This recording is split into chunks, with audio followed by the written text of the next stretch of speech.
Welcome to the Weekly Bark, where ordinary people are talking about extraordinary things. Sit back and enjoy the ride.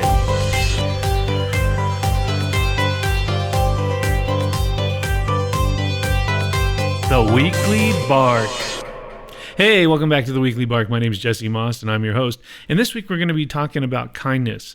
I had an opportunity last week to talk with several colleagues at work and some students about kindness, and we kind of got into this interesting conversation about what's the difference between being nice and being kind. It seems to me that lately, we live in this place, in this world, in this time where everybody seems so divided politically and socially and economically and philosophically that we can't ever agree on anything. And in fact, social media has kind of become this sort of bastion of hate and vitriol where people, get behind a screen and then they feel like they can be really ugly to other people and say really horrible things. And then people are getting into these shouting matches, and then they have these celebrities that they follow, and if somebody talks and says that this celebrity did something stupid, then their crowd will defend them and then say awful things to the person that called them out for saying something stupid and all this sort of stuff. And it's like, why do we do that? And the only thing I can think of is that I think we got in our heads somewhere that if we even give our political enemies, and I hate using that word because they're not even your enemies. We're all countrymen, right?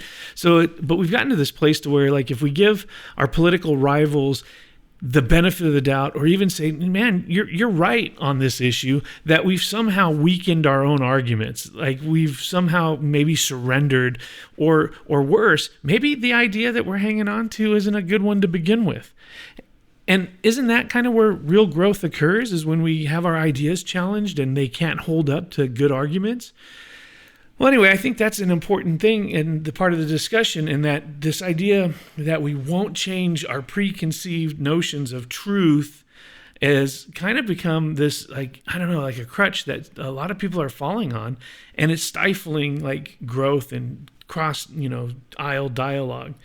And social media then becomes sort of that battleground there. And it's weird. We live, I love social media and I hate social media. I'm on it and I like it. And there's a big part of me that spends a lot of time engaging with it.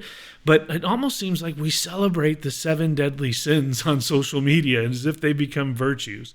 Now, we celebrate greed, we celebrate gluttony, we celebrate lust and all these sort of things. And yet that's on the one side where it's bad, but on the other side where it's really good and where I really like it is then you see some really kind human beings and some really good people doing good things.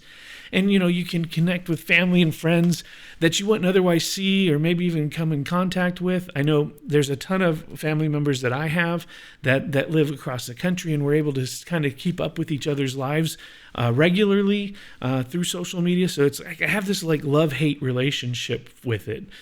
But cancel culture is now a thing, and to me that's neo-McCarthyism, and it's weird because at first you thought, I was it's this group of people and therefore cancel culture, but now it seems like everybody sort of embraced cancel culture, and they're looking to cancel people that challenge them or that they don't agree with and all this sort of stuff.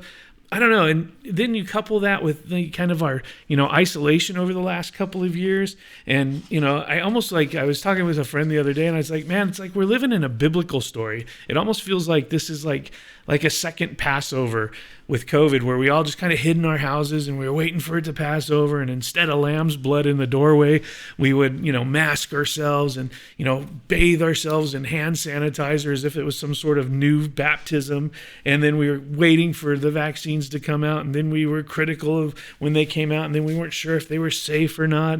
And there was arguments on that. And then we had mandates and people who were for the mandates. And yes, let's do this and let's make life super uncomfortable for people who don't get a vaccine. And other people are like, no, that's, it's my body and don't tell me what I got to put into it.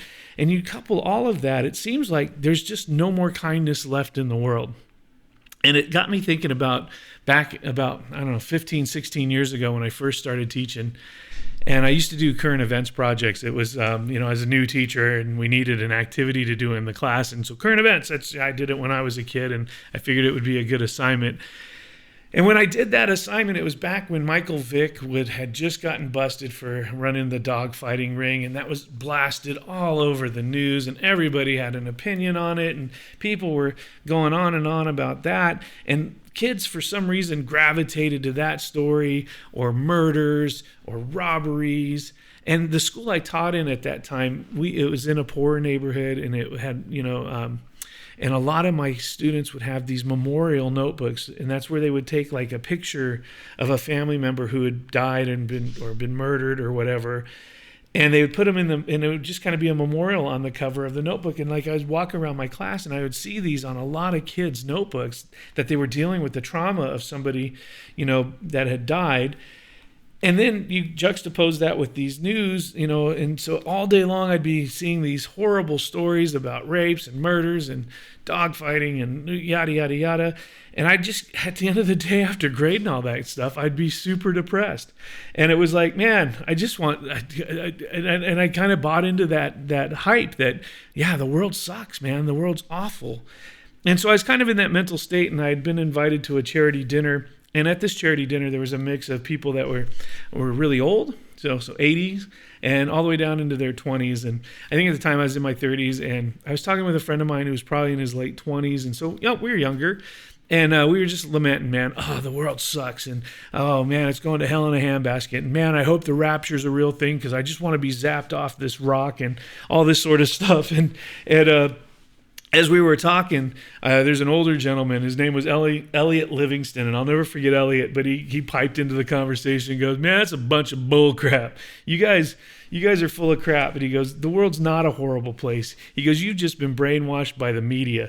The media is designed to sensationalize the 1% of the people on the planet who are bad, but 99% of the people on the planet, they're good, decent, hardworking human beings, and all they really want is just to live their life in peace, to raise their kids in safety, and to have enough, of the necessities and nicenesses of life so they can get through it peaceably."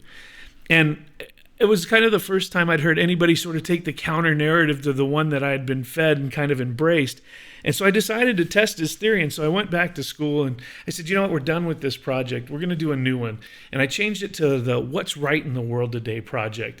And so the kids, and I had to too, because I wanted to be part of this, we had to go research out places or people or clubs or events or charities that were actively trying to make the world a better place.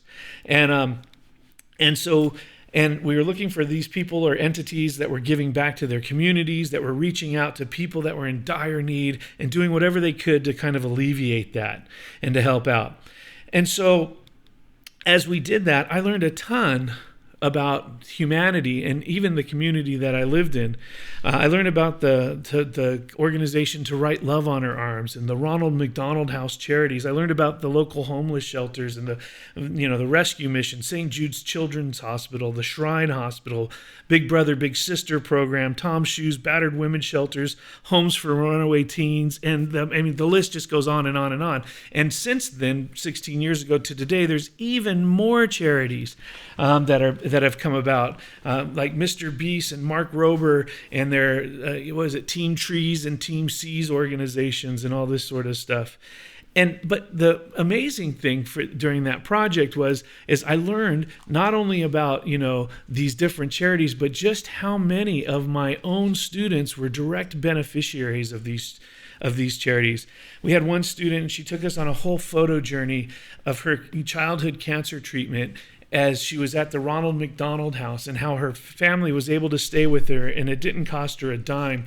Another kid told us how she found solace to stop cutting. She was a cutter, and she was able to do that through this organization called To Write Love on Her Arms. And she had pulled up her sleeves and showed us the scars that went up and down her arms. And so these were very powerful and moving presentations.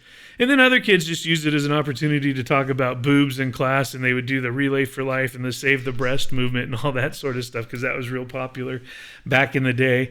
But at the end of all these presentations, it was amazing. It turned into an amazing celebration of what people were doing and what we could do in our community to affect real change in real people's lives.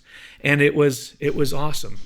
I have a colleague. some years ago, I think his son was in his early 20s, and he had a rare form of childhood cancer, and he ended up succumbing to the disease and dying. And this was a devastating event for this particular family. And obviously they were crushed, but they turned their sorrow into a foundation in honor of their son, and now they're raising money to fight that cancer. So different treatments can be there in early recognition, and now they also use that foundation to bless student athletes with scholarships. And so you see this kind of act of love. It's amazing. So the truth of the matter is that kindness doesn't go away in times of adversity and division, but it flourishes during these times. And we can just go on YouTube, and every now and again you'll see these people who are on polar opposites of the political spectrum having good conversations and debate about real issues. And it's nice to see those things. And we need more of that. But when you see that happen, sometimes those people in their audience will lambast them for having the person of the political opposite on their shows, and we need to not do that.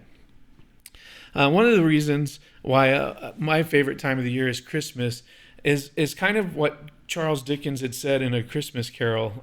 He said, "Christmas time is a good time, a kind, forgiving, charitable time, a pleasant time, the only time of year that I know in a long calendar of year when men and women seem by one consent to open their shut-up hearts freely and think of people below them as if they were fellow passengers to the grave and not another race of creatures bound on a different journey."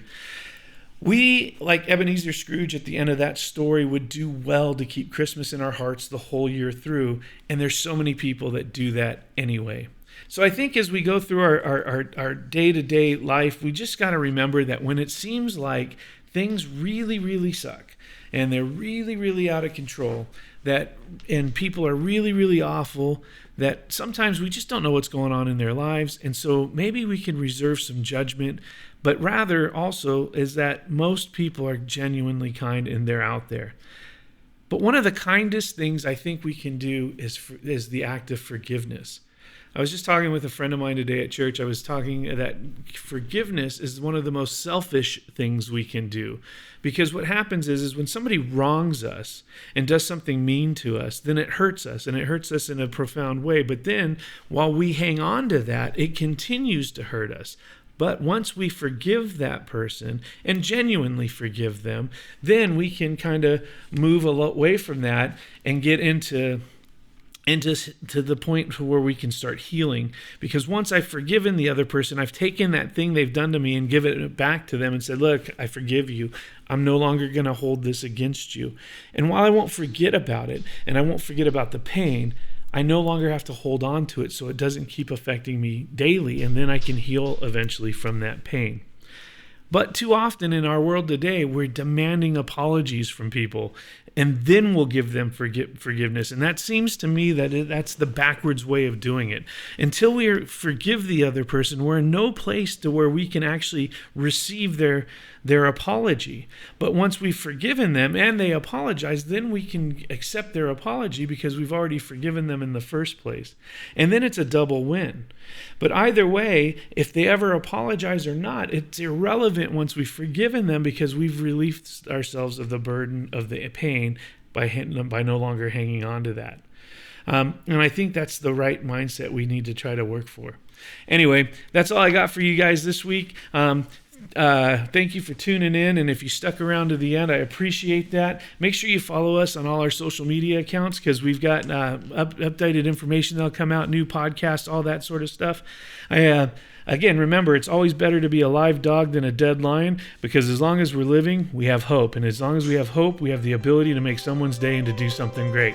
All right, God bless you all. Take care, and we'll see you in a week.